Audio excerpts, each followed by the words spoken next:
Everyone welcome to my channel. ತಮ್ಮೆಲ್ಲರಿಗೂ ನಮ್ಮ ಚಾನಲ್ಗೆ ಸ್ವಾಗತವನ್ನು ಕೋರುತ್ತಾ ಇವತ್ತಿನ ವಿಡಿಯೋದಲ್ಲಿ 2026ನೇ ಶೈಕ್ಷಣಿಕ ಸಾಲಿನ ಆದರ್ಶ ವಿದ್ಯಾಲಯದ 6ನೇ ತರಗತಿಯ 4ನೇ ಸುತ್ತಿನ ಸೀಟು ಹಂಚಿಕೆ ಕುರಿತಾಗಿ ಇವತ್ತು ಕರ್ನಾಟಕ ಸರ್ಕಾರ ಒಂದು ಪ್ರಕಟಣೆ ಹೊರಡಿಸಿರುತ್ತದೆ.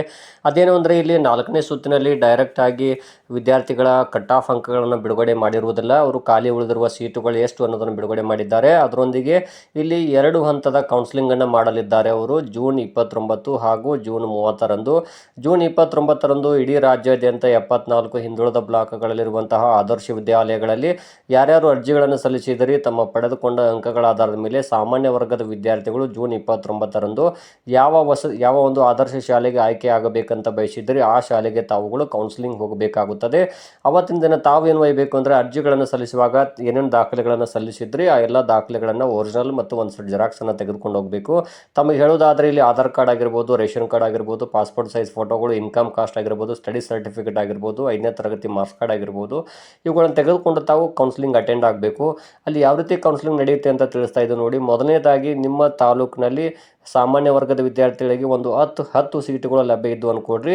ಆ 10 ಸೀಟುಗಳಿಗೆ ಒಟ್ಟಾರೆಯಾಗಿ ಇರುವಂತಹ ಎಷ್ಟು ವಿದ್ಯಾರ್ಥಿಗಳು ಹಾಜರಾಗ್ತೀರಿ ಅವತ್ತಿನ ಮೆರಿಟ್ ಆಧಾರದ ಮೇಲೆ ಸೀನಿಯರ್ ಅಂದರೆ ಹೆಚ್ಚು ಅಂಕ ಪಡೆದಂತಹ ವಿದ್ಯಾರ್ಥಿಗಳು ಹಾಗೂ ಅವರ ಡೇಟ್ ಆಫ್ ಬರ್ತ್ ಆಧಾರದ ಮೇಲೆ ಅವರನ್ನು ಆಯ್ಕೆ ಮಾಡಲಾಗುತ್ತದೆ. ಹಾಗಾಗಿ ತಾವುಗಳು ಎಲ್ಲರೂ ಹಾಜರಾಗುವುದು ಬಹಳ ಉತ್ತಮ ಅಂತ ತಿಳಿಸ್ತಾ ಇದ್ದೀನಿ. ಬಹಳಷ್ಟು ಪೋಷಕರು ಅವತ್ತು ಗೈರಾಗುವ ಸಾಧ್ಯತೆ ಇರುತ್ತದೆ. ಹಾಗಾಗಿ ಸಿಗುವಂಥ ಅವಕಾಶವನ್ನು ಯಾರೂ ಕೂಡ ಮಿಸ್ ಮಾಡ್ಕೊಳ್ಬೇಡಿ. ಕಳೆದ ವರ್ಷ ಕೂಡ ಇದೇ ರೀತಿಯಾಗಿತ್ತು. ಬಹಳ ಪೋಷಕರು 4th ರೌಂಡಲ್ಲಿ ಕೌನ್ಸಿಲಿಂಗ್ ಹಾಜರಾಗಲೇ ಇಲ್ಲ. ಹೀಗಾಗಿ ಕಡಿಮೆ ಅಂಕ ಪಡ್ಕೊಂಡವ್ರು ಕೂಡ ಆಯ್ಕೆ ಆಗಿಬಿಟ್ರು.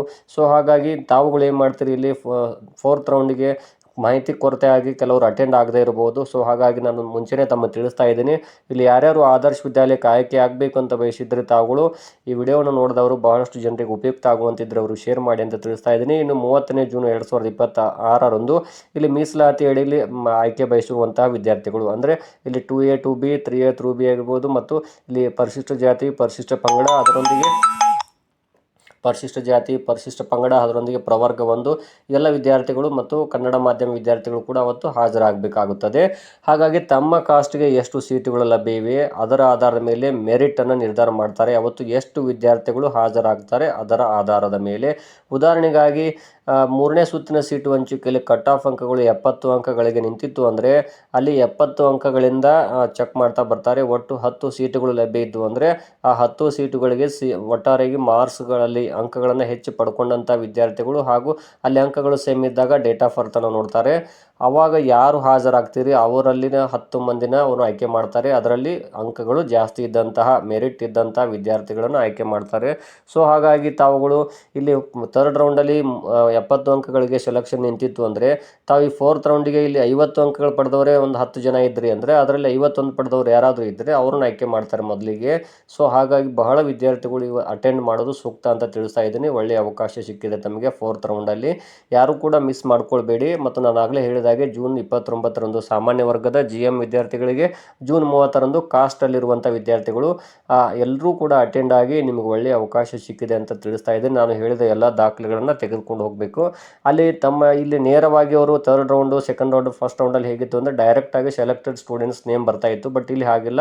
ಸಾಮಾನ್ಯವಾಗಿ ಎಲ್ಲ ವಿದ್ಯಾರ್ಥಿಗಳು ಲಿಸ್ಟ್ ಬಿಟ್ಟಿದ್ದಾರೆ. ಒಟ್ಟು ಎಷ್ಟು ವಿದ್ಯಾರ್ಥಿಗಳು ಅರ್ಜಿ ಸಲ್ಲಿಸಿದಾರೋ ಎಕ್ಸಾಮ್ ಬರೆದಿದ್ದಾರೋ ಅವರ ಮೆರಿಟ್ ಆಧಾರ ಮೇಲೆ ಲಿಸ್ಟ್ ಐತಿ. ತಾವುಗಳು ಅವ್ರ ಹತ್ರ ಲಿಸ್ಟ್ ಇರುತ್ತೆ. ತಾವುಗಳು ಕೂಡ ತಮ್ಮ ಎಲ್ಲ ದಾಖಲೆಗಳನ್ನು ತೆಗೆದುಕೊಂಡು ಹೋಗಬೇಕಾಗುತ್ತದೆ. ಅವತ್ತು ಏನು ಮಾಡ್ತಾರೆ, ಕೌನ್ಸಿಲಿಂಗ್ ಸೀರಿಯಲ್ ಆಗಿ ಅವರು ಕರೀತಾರೆ. ಅಲ್ಲಿ ಯಾವ ರೀತಿ ಅಂದರೆ ಹೆಚ್ಚು ಅಂಕಗಳು ಪಡೆದಂಥವ್ರನ್ನ ಅವರೆಲ್ಲ ದಾಖಲೆಗಳು ತೊಗೊಂಡು ವೆರಿಫೈ ಮಾಡ್ತಾರೆ. ಅದರಲ್ಲಿ ಎಷ್ಟು ಸೀಟುಗಳು ಲಭ್ಯ ಇರ್ತಾವೋ ಅಷ್ಟು ವಿದ್ಯಾರ್ಥಿಗಳನ್ನು ಮಾತ್ರ ಆಯ್ಕೆ ಮಾಡಿಕೊಳ್ಳಲಾಗುತ್ತದೆ. ಒಟ್ಟಾರೆಯಾಗಿ ಮೆರಿಟ್ ವಿದ್ಯಾರ್ಥಿಗಳಿಗೆ ಮೆರಿಟ್ ಆಧಾರದ ಮೇಲೆ, ಕಾಸ್ಟ್ ವಿದ್ಯಾರ್ಥಿಗಳಿಗೆ ಕಾಸ್ಟ್ ಜೊತೆಗೆ ಅವರ ಪಡೆದುಕೊಂಡಂತಹ ಅಂಕಗಳ ಆಧಾರದ ಮೇಲೆ ಯಾರ್ದು ಜಾಸ್ತಿ ಮೆರಿಟ್ ಇರುತ್ತೋ ಅವರನ್ನು ಆಯ್ಕೆ ಮಾಡ್ತಾರೆ. ಅವತ್ತು ಬಂದಂಥ ವಿದ್ಯಾರ್ಥಿಗಳದ್ದು ಮಾತ್ರ. ಅವತ್ತು ಯಾರು ಕೌನ್ಸಿಲಿಂಗ್ ಅಟೆಂಡ್ ಆಗ್ತೀರಿ, ಉದಾಹರಣೆಗೆ ಒಂದು ಸೀಟು ಲಭ್ಯ ಇದೆ ಅಂದರೆ ಒಂದು 4 ಜನ ಅಟೆಂಡ್ ಆಗಿದ್ದೀರಿ ಅಂದರೆ ಅದರಲ್ಲಿ 4ರಲ್ಲಿ ಯಾರ್ದು ಹೆಚ್ಚು ಅಂಕಗಳಿರ್ತಾವೋ ಅವರನ್ನೇ ಆಯ್ಕೆ ಮಾಡಲಾಗುತ್ತದೆ. ಸೊ ಅವತ್ತಿನ ದಿನಾಂಕನ ಮರೆಯದೆ ಹೋಗಿ ಕೌನ್ಸಿಲಿಂಗ್ ಅಟೆಂಡ್ ಆಗಿ ಅಂತ